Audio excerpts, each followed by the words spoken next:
Follow the yellow brick road as we go on another episode.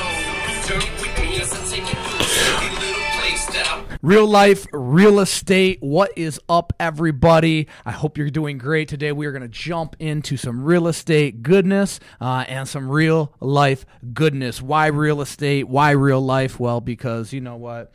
Just selling real estate isn't enough. Life is, it's a pendulum, and that sucker's always swinging, so you got to be prepared for it. And we're going to dive right in today. Today is Q&A. I got my man Tony Strozier in the house. What's up, Tone? Good morning, good morning. I am John Wentworth, owner-operator, Wentworth Real Estate Group, and a whole bunch of other shit, but I don't know. I mean, the real estate side of it, like I said, is just, it is what it is. But hey, it's a lot of people out there that we can help through these Q&As, and that's really what I'm focused on is, you know, taking what we've learned over the last 15 years and helping people not have to go through the mistakes we made, and also sharing knowledge with them that we've learned along the way. Sounds good. You better get. I'm ready. What's up, man? How you been? I'm doing good, man. Today is Wednesday. It is. I was going to say Tuesday, so I'm glad alive and well. So are you? Good to see you again. Amen. And be here. Amen. Let's get this party started.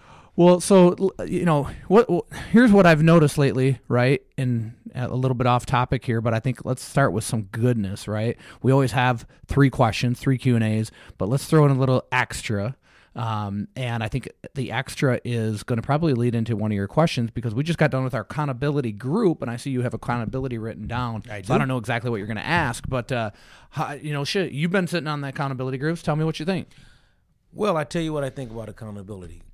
People, if they know what accountability means, they take it and they run with it and they want to do it and they want to achieve because they know it's to help them. So we run these accountability groups here at our office, right?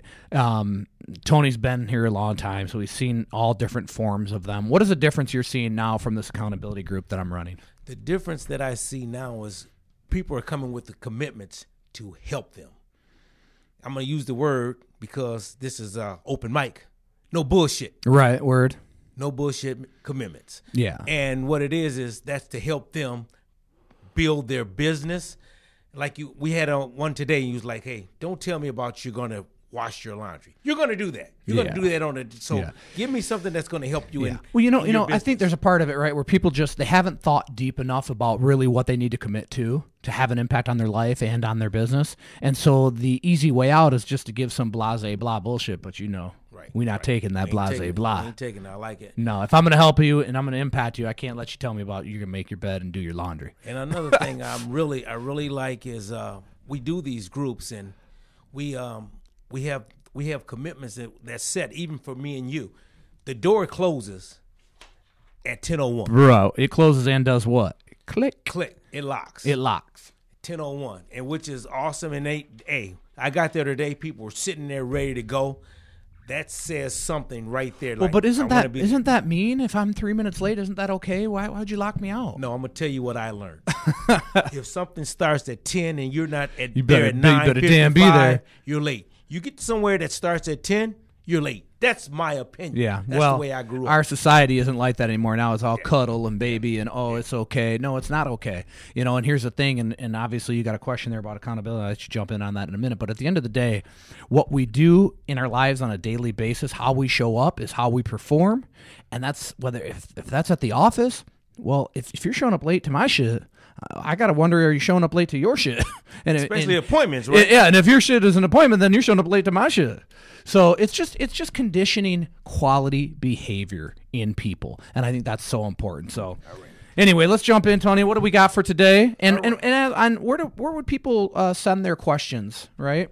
So they want to send their questions to questions@johnwentworthgroup.com. If you have real estate specific questions or just questions about life, a faith journey, whatever it may be, send those questions to questions@johnwentworthgroup.com. Now, Tony's like, oh shit, do we even have that email address? No, we just made it up, so we'll go get it. And that means it will be happening. That means it'll be done by the day. That's right. All right, cool. Let's jump in, Tony. So, all right, good morning, John. Let's get this party started.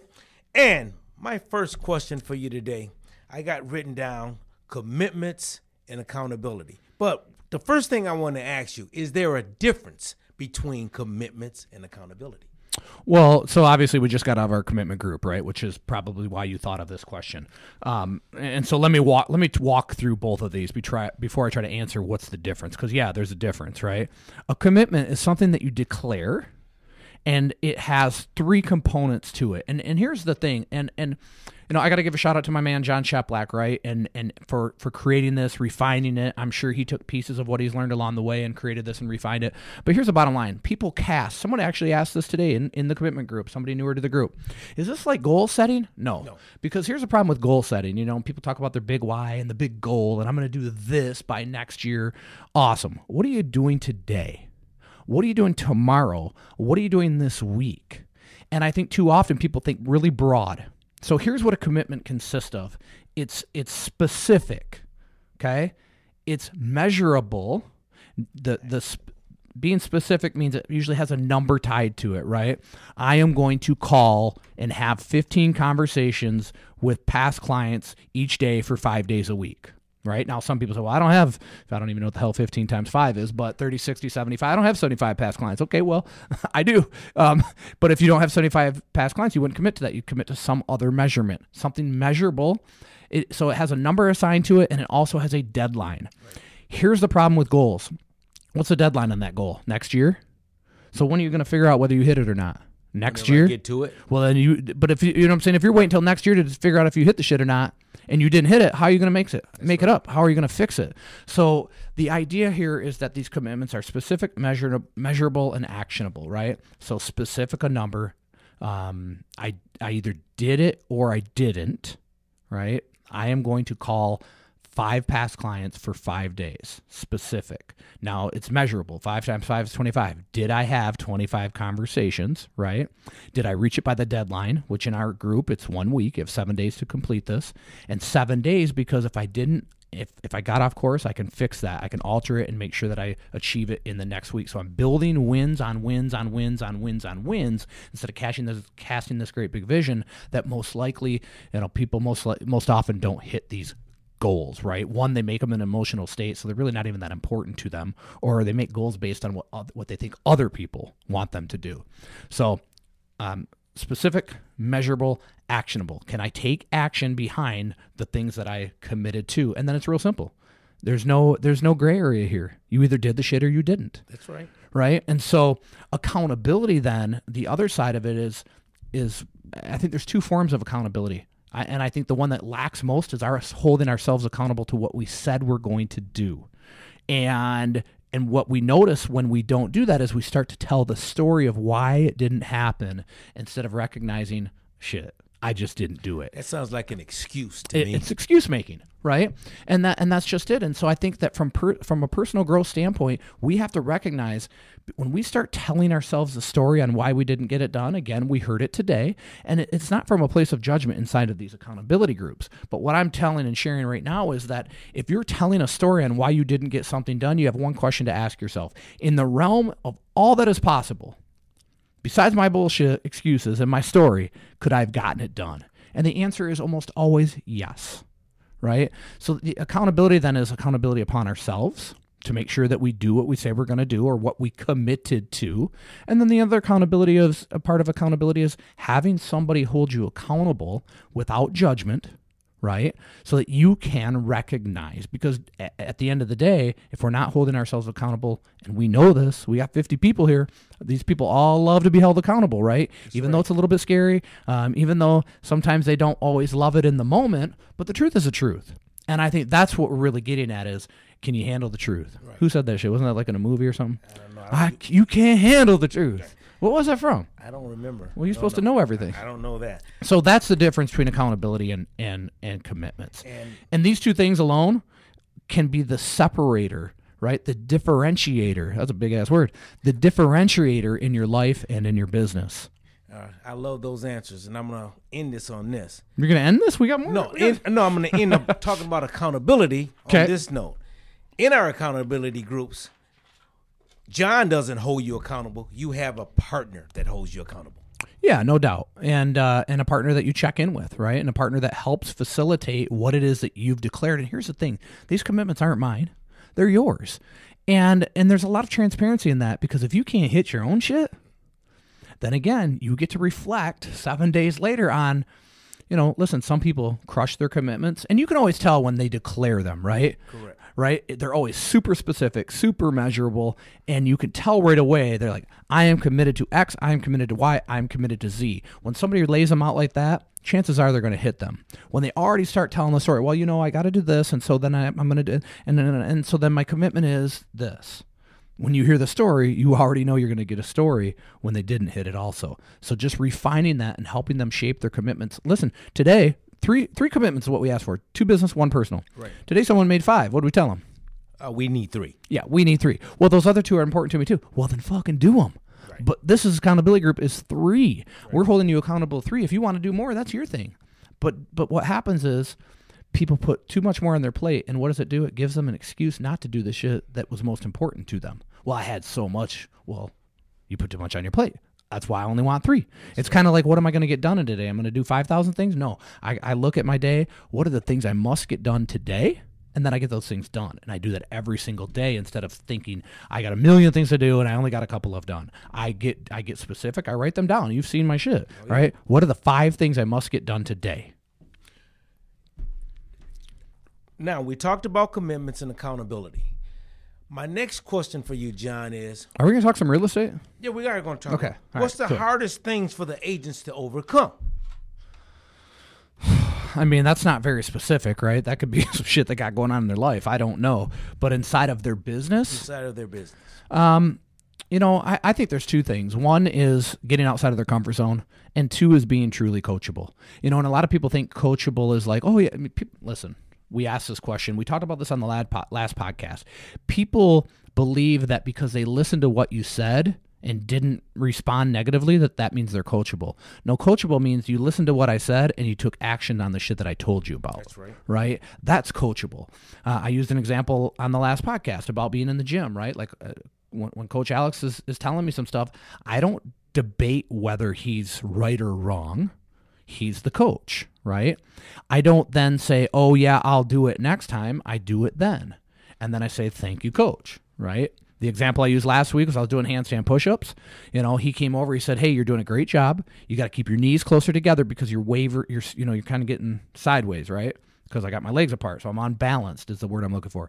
Keep your knees closer together, bring them down closer to your chest, and then do your push-up. I did that shit. I was like, wow, it's a lot easier now. That's what coachable is, right? It isn't like, well, this is how I've always done it. Well, okay, great, but you've always done it wrong.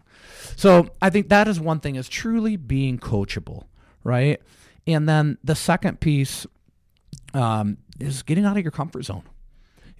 Especially in today's world, in real estate that's a hands-on game, man. If you think you're just going to go sit in an office and someone's going to come knock on your shit, good luck. Yeah, I want to buy a house. That does not happen. Yeah. You've got to be conversating with people. So I think it's people getting outside of their comfort zone, and a lot of that is video. A lot of that is making phone calls. A lot of that is getting out in the community, being seen.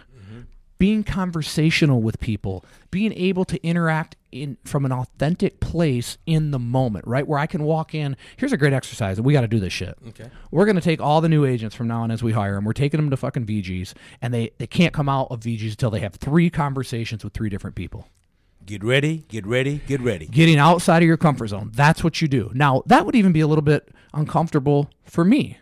No, really, it wouldn't. I'll go do that shit right now. I'd do it too. I would love it. I'd do it. I actually would like that. But getting people to the point where they do like that, or can do that without feeling those feelings that they get, because when you have those nervous feelings, it's being seen by the client, and the client is looking for a confidant. They're looking for somebody that is not nervous or insecure or afraid to be uncomfortable. They're looking for someone to guide them, and they need somebody to guide them. So you've got to be willing to get uncomfortable. You've got to be willing to have conversations in the moment. And that authenticity piece, which is why it's one of our core values, be authentic, is like, you can't be robotical. You've got to be able to be who you are. Also doesn't mean you can show up in sweatpants to a freaking showing, right? That's right. So you've got to be a chameleon, but you've got to take what? Chameleon. Okay. You've got to be able to take what you learn and then blend it with your authentic self, because when you are able to be your authentic self, that's when your gift comes out. And I think that's that other piece of all of this is, Agents need to be able to free themselves of how they're of the judgment that they think people are putting on them, when really it's them putting judgment on themselves. Okay, John, I love that. Now let me ask you this. Do you ever hear this? But John, I don't like making calls. I'd rather text. What do you think about that? You know, listen, there is a place for texting, right? There really is. I don't know exactly where or when it is, but it's probably not as often as you think. And here's what happens. People text because it's just easier. Now, on the other end, right, how does the client want to receive your call, your info, whether it's a call, whether it's a text, whether it's an email? Well, I don't know. How have you been communicating with them in the past? Have you not talked to them in 30 days? Like, there's different reasons for different lines of communication, but at the end of the day, until you have somebody on the phone, how are you going to ever have a real conversation with them? Because we know through text, stuff can be misconstrued. You know what your text should read is now a good time to call you. You know what I'm saying? Like, you've got to get people on the phone. And in real estate, you know, one of the things that people too often are focused on is, well, is there something in it for me? And if that is your mindset in real estate, you will not last. You will not make it. Sure, you'll have some fortune in the beginning, but you will not sustain, because there's going to be times when you don't get what you want. And if what you want is money, you're in the wrong damn game. And that applies to probably anything in life. If what your intentions are is to serve others, well, then good things will come along. Sometimes through serving others, it's saying, hey, I'm happy for you that you bought a house through another realtor because my dumbass didn't follow up with you. Or when I answered the phone, I was not good on the phone. Or because I thought I was so great, you would just call me rather than me call you. I've heard clients say to agents, well, I hadn't heard from you. I'm sorry, I ended up talking to another agent. Well, yeah, because they didn't call you, because they probably text them. They probably text them, right? Listen, we just heard an agent the other day, had a conversation with somebody, a Zillow Flex lead, right? Was looking for their daughter. Their daughter is actually working with another realtor. They put a deal together at some point, blah, blah, blah. Our agent still kept conversation with the mother, because that's what the mother's probably going to do someday. Call them. Buy or sell real estate. Oh, I'm sorry. Yeah, buy or sell real estate, right? So, and that is occurring now. So you have to understand that every person that you meet is an opportunity to do one thing, and that's build a relationship. Whether you sell them something or not is secondary. You have to take one person at a time, one relationship at a time, and you have to do a great job with that. And the easiest way to do a great job is what is in it for them, not what's in it for you. And if what's in it for them sometimes is you hand them a PA and they for sale by owner, awesome. Glad I could help you. And people miss that so much these days. All right. Well, John, we're rolling right along here. I got one more thing I would like to have you talk about, and the importance of creating a legacy. This is a deep question. This is a real deep question. I'll go right to, I've never thought about that for a long time until recently, right? I mean, I may be turning 50 and having surgery on my ass, figured that one out for me. But really and truly, here's what, I never thought about that because it's never been about me, right? And a legacy would be about, I always felt like it was about, when people brought that up, it felt weird to me. Like, I'm not worried about that. Then I recognized two things. One, the legacy isn't about me. It's about what do I leave behind where everyone can still sustain it and flourish inside of this environment. So that was a big one for me to recognize that and to understand that. The second piece happened. In fact, I'm going to pull this shit up right now. And the reason I know I can pull this up so quickly is because all my emails are marked red except this one. So all I got to do is unread emails. I'm going to spare you the guy's name, but essentially this is from December 21st of 2021. Okay? That would be 2 years ago. Almost 2 years ago. So it basically says, Mr. Wentworth, this is so-and-so. I own a dental practices all over Michigan. I found a receipt from possibly your grandfather, John Wentworth, MD. I have enclosed a photo of that receipt. If he was indeed your grandfather, know that he is still held in high esteem by my mother and father as their best primary care physician. My father was his last patient for the day before he passed away. So that receiving that email made me recognize, okay, there is something bigger, right? And I mean, this is what's really cool. Here's a picture of that receipt. I'll have to, Christian will have to throw this thing up on the screen here, but 5773. Oh, wow. 5773. The bill for a doctor's visit, $12. Wow. I like to visit. I like to have that receipt now. You can't even get it. You can't even spend less than $12 to drive to the doctor right now. A cup of coffee costs you $12. So those are the two things that really made me recognize, okay, this legacy thing isn't really about me. It's what carries on for the goodness of this company, and as we've built this company, and by the grace of God, we've crossed so many hurdles that I know agents and teams specifically are facing right now.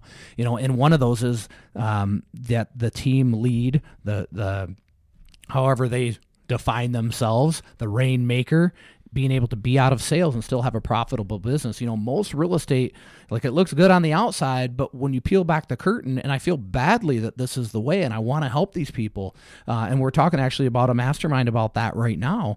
There's so many people that if that agent steps out of production, they're in the red. Mm-hmm. They're negative. They're not making money. And that means you don't have a business. And so I've always been, and I think this is where I blurred the lines between legacy and whatever else I think it is in my mind, was I needed to build this business so that if I died tomorrow, people are like, oh, don't say that. I'm like, listen, we're all dying, right? But if that makes you feel bad, if I get kidnapped by aliens tomorrow, besides they're going to mourn me a little bit, and you're going to sing at my funeral, and everybody's going to show up and kill them first. They're taking you, brother. And hopefully there's a great number of people there, because hopefully I had a big impact on a lot of people in a deep way, right? I do think about that. Like, what is your legacy, man? A whole ton of people at my funeral. That matters to me. Not because I want to be necessarily celebrated. I want to have that big of an impact on that many people. I digress here, but the point of the legacy side of it into our business was, if that were to happen to me, right? Tomorrow I die. After you mourn me, which I'm no dummy, it's just going to be for a little bit, because life goes on, and I want life to go on. After you mourn and celebrate my life, that your business is not disrupted. You go right back to running, to doing what you do inside of a Wentworth Real Estate Group, right? And that's when I know we have a business. Well, that's where we're at. I mean, essentially, I'm out of sales, right? And so many agents are stuck in sales. So that again is one of those things that started making me look at my legacy different, because I didn't want that to be that self-absorbed feeling. So at the end of the day now, creating a legacy has become a little bit more important to me, only because I can tie it to why is it important to others, right? How does it impact my family personally? How does it impact my family inside of this business? How does it impact Wentworth Real Estate Group as a whole? Because right now, we've got 50 people feeding their families because of this company, right? And by next year, it's going to be 100 people. In 5 years, it's going to be friggin' 500. So that to me is that legacy piece, that this keeps going long after me and provides job security, happiness, employment, faith, family, friends, fitness, like all those things that we're building inside of that. That's, the legacy, when 20 years after I'm dead, people are still working out in the gym in the basement. Wow. I love it. Legacy. I mean, I want to piggyback on this legacy. And what do you think about you being in this business, and not part of your legacy is helping others like you do now, but also teaching them also? Is that part of your legacy also, helping others and then wanting them to be very successful? And the only way they can be very successful is listening, you teaching. Is that part of your legacy also, or is it just what you just talked about? I mean, at the end of the day, sure, that's part of what the culmination of it all, but there's a point where, as we get so big, I can't be one-on-one with every single person. So people have to walk through these doors, understanding that, what we've built is what's sustainable, not because I can sustain it. It has to be able to sustain itself. And that goes back to commitment and accountability. People need to walk through these doors. We want the best. We don't want people that want to half-ass shit. We don't want people that aren't in the marketplace serving our community, serving our clients at the highest level, right? I mean, that's why you see last year we had over 26 agents that sold over 5 million volume. That's unheard of. We want the whole to be great, not parts of it. Right. So, I don't know if that is. I really don't. I guess part of it would be yes, because if we build the systems and the processes correctly, whether I'm dead or alive, they go on. But my personal touch on every single person, I mean, it's going to get to a point where I'm not going to be, when we hire our 500th person, I'm not going to be as close with that person as I am with the 50th we hired or the 5th that we hired. So, I guess that's the best way that I can answer that question, is that the systems and the processes play into part of that legacy, because it continues to support the growth of people personally and professionally. I think that would be part of the legacy, is did we build something big enough, strong enough, sustainable enough that it continues to support the growth of people both personally and professionally. All right, I like it now. And that's going to take, that's going to take other people stepping up inside of this thing. That's right. Right? So often like, oh, you got to do this and you got to, motherfucker, I can't do everything. Well, I can't do everything. That's right. And also at the same time, I have to empower others to do things, right? I mean, people that like, well, when you hired this person, you kind of stepped away. Well, yeah, because I hired them to do the job, right? And I entrusted them to do the job. And if they fail, that's on them. And here's the other piece, is that if I don't give somebody the latitude to go have that success, I don't want to micromanage people. I don't want to be helicoptered. I'm not a helicopter parent. I don't want to micromanage people. I want to manage people. But they have to own their own results. How do they do that? Through commitment and through accountability. This was another awesome session. And those people are hard to find. Yeah, right. Another awesome session. Let's remind. I think that goes back though, right quick. Walk the walk, talk the talk. It's easy to talk. Right? I used to always say this to the kids when I coach, like, oh yeah, we're gonna. Awesome. I don't need to hear you. I need to see you do it. I don't need to hear you tell me about it. I need to see you do it. The result is in the action. The result is in the effort. The result isn't in what you say. That's all bullshit. People could say whatever they want to say. What are you doing? I like it. Now let's rewind these people out there. Questions at JohnWentworthGroup.com. Yeah, send them in. We're going to get that right. We're going to get that today, right? You're getting it today, bro. It's on you to go get it. You're accountable to getting that shit. All right. I'm going to walk away and forget all about it because I have an appointment with my accountant at 11:45. All right. So, and it's 11:37. Questions and answers, guys. Questions at JohnWentworth.com. Yeah, send them in, guys. Personal, professional. Definitely, if you're a realtor, a team lead, you're in that space, man, those are the people that I really want to help and have an impact on. But listen, what I know is that it's real estate, but it's also real life. And I got so much, listen, 15 years in this, I've actually built something. I'm not talking out of theory, right? We're standing in a 12,000 square foot building that by the grace of God, we own. And that doesn't make me great. It just means I've done it. And I want to help other people get there, especially those people that are stuck, man. Being a team lead. Listen, I remember going into, you people talk about your savings account. I remember taking loans to get us through the winter, right? January, February, March, because it was so slow. Why? Well, because what I understood is what are the things I need to continue to do at all cost? Marketing, branding, right? Those are things, and people confuse those two, by the way. They're very different. These are the things that I'm talking about that people need to understand. Is I remember taking from our home equity loan to keep the doors afloat. And I hate the fact that other people are doing that right now. And it all comes back to so many fixable things inside of their business, but are they coachable? Because I've had conversations with people and pointed things out, and the motherfuckers just go doing the same thing. And now I know that they're more in red than your sweater you're wearing right now. And so you've got to be, it's easy to ask questions.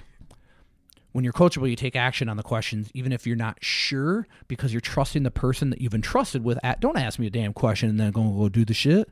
That's disrespectful to me. Right? So those are the people that I really want to have an impact on. But again, it's real estate and it's real life, because outside of real estate, let me just tell this, by the way, selling shit's easy. It's everything else that goes into it where it's the challenge, and it's our personal lives and it's management of the lives of a lot of other people as well. So that's all we got for you today. Love you guys. Questions at JohnWentworthGroup.com. What you got, Tony? You look like you want to sing, don't you? Sign it off with real life, real estate. Love Tony it, Tone and John Wentworth. On the microphone. Call from sweet